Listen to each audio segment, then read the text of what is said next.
And we were here yesterday to check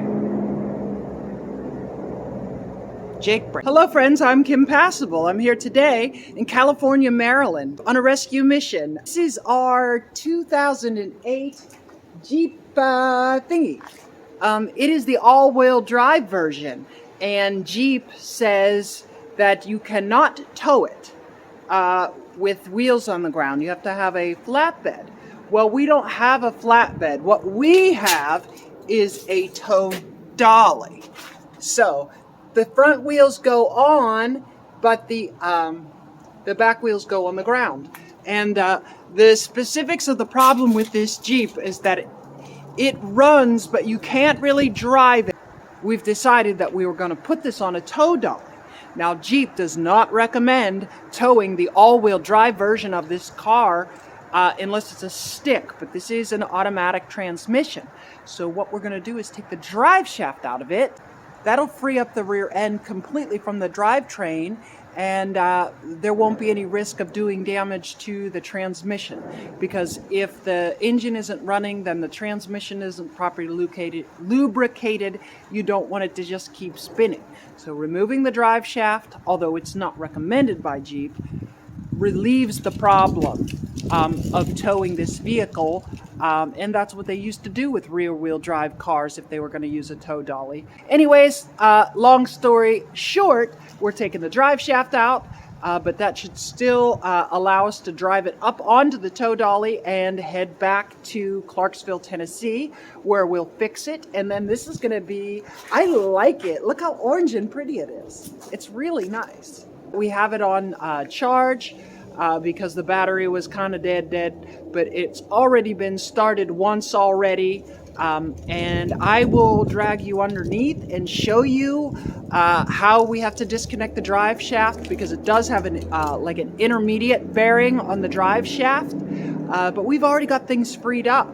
We were here yesterday to check and see if this was going to be workable, because it was a little bit warmer yesterday and we wanted to, check where we were at with it. So let's get under there and get this a project moving. All right, in anticipation. Oh, what's that? I think we bought this set from Jegs or something like that. And what they are is transaxle plugs, because we're going to pull the drive shaft out and we don't want fluid to spill everywhere. So once we get the drive shaft out, we're going to figure out which size exactly fits into the tail shaft of the transmission. We're going to plug her up.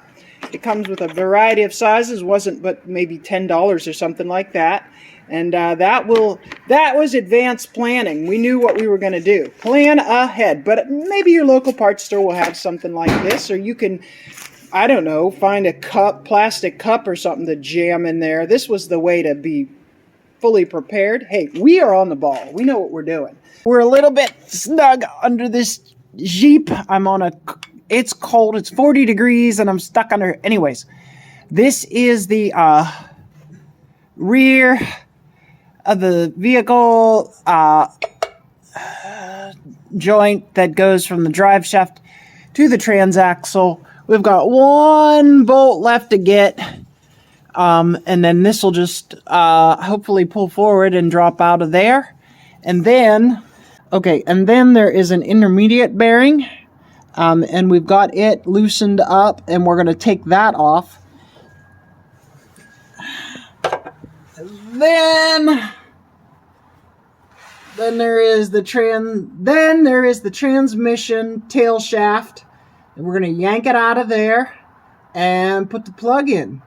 Okay, we've got the drive shaft out, and we found the appropriate size plug that slides in there, and it's kind of snug, but just for safety measure, we throw some duct tape on there just so it doesn't pop out. Oh, I don't know, it's awkward, no fun to do on the ground, but it only took about 15 minutes. Once we had it took a little bit of time to get everything pried loose, but it came out pretty well. The rear, that's what the rear thing looked. Two of the studs walked out, and then two of the nuts came off, so it doesn't look the same, but you know, it got us there. It got where we needed to go. So, and then there's the drive shaft. We just drag that out of there. Always make sure you use stands. Stands bad. And wheel chocks. Wheel chalk. What do we call the wheel chocks that are made of chalk? Yep, always use wheel chocks. You know, especially on like smooth concrete like this, those wheels will slide. Although these tires are nice and grippy. We're ready for me to get out of here.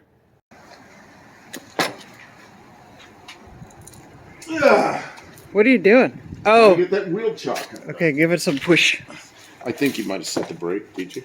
Yeah. That's why I won't move. Okay. Drive shaft. God dang it. What are you breaking? Here comes the wind and the cold. It is windy and cold. It just doesn't need to be windy and cold. Doesn't do anybody any good. I know. Who the hell ordered winter? Every year this happens. All right, give it a jumper jump. Go ahead. Dad, we need to start the van. All right.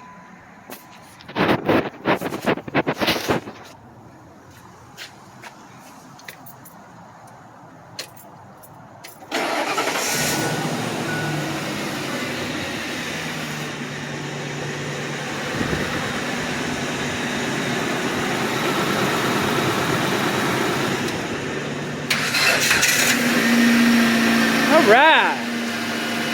We have ignition. Oh, I see it now. Yeah, it's like a... You hook it up. It's a thing that plugs into another thing that looks like a... So it gets air. And there was a thing that was on here when you chucked it. Here it is. And it's got this deal. Well, that looks critical. No. See, I'm not the only one. It's like that, yeah. That's very important. It won't even stick the thing in the wrong thing. I don't even think it'll start without that thing on there. I'm curious if it'll move without the drive shaft. Me too. That's a pretty Jeep. What is it, a Patriot? Ooh.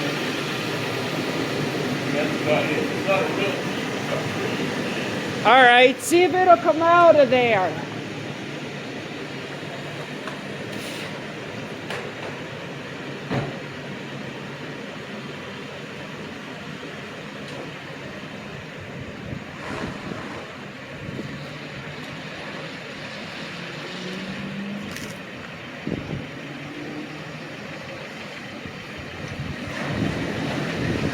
To get the sirens going. They can't run the sirens till we turn on the camera. We're in California, Maryland, and so we got the Jeep out last night, and we put it on our tow dolly, and apparently we didn't know what the hell we were doing because we pulled up a little ways up to the gas station to put some air in the tires, and we lost the Jeep off the tow dolly. One wheel was like sort of hanging off the back, and we were like, nope. So we dropped it off. It was getting cold and late, so we parked it for the night in a friend's driveway, and went back to the hotel to get some sleep and wait till warmer. So we have been here all day. We aired up tires. We watched the video on how to use the tow dolly properly, and then we had to buy a new battery because we don't have a stick welder, and the other one was just not coming around. We had it on charge for more than an hour and it still wouldn't do anything.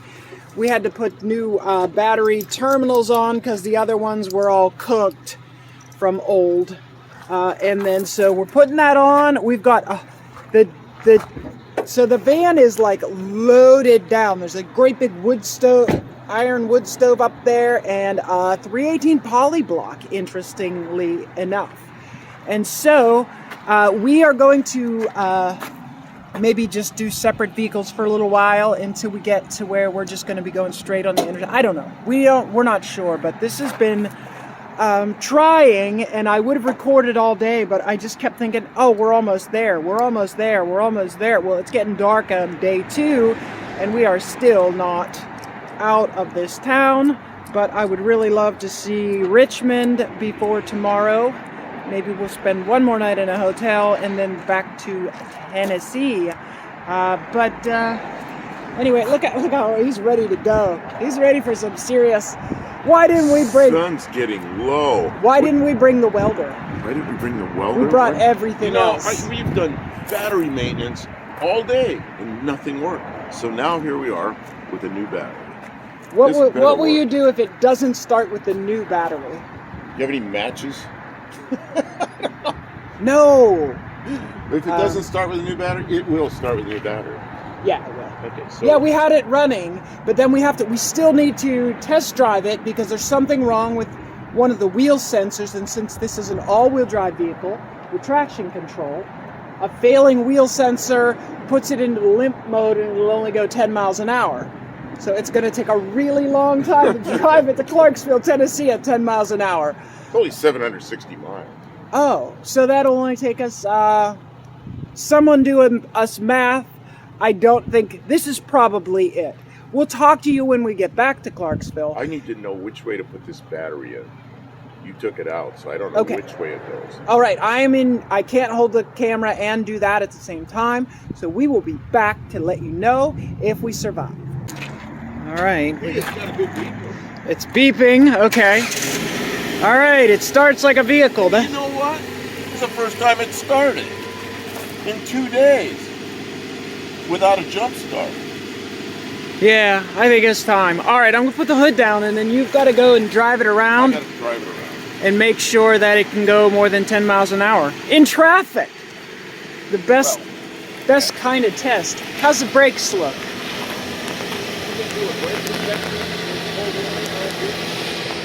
We're having trouble making it go, and you want to see if it's going to stop?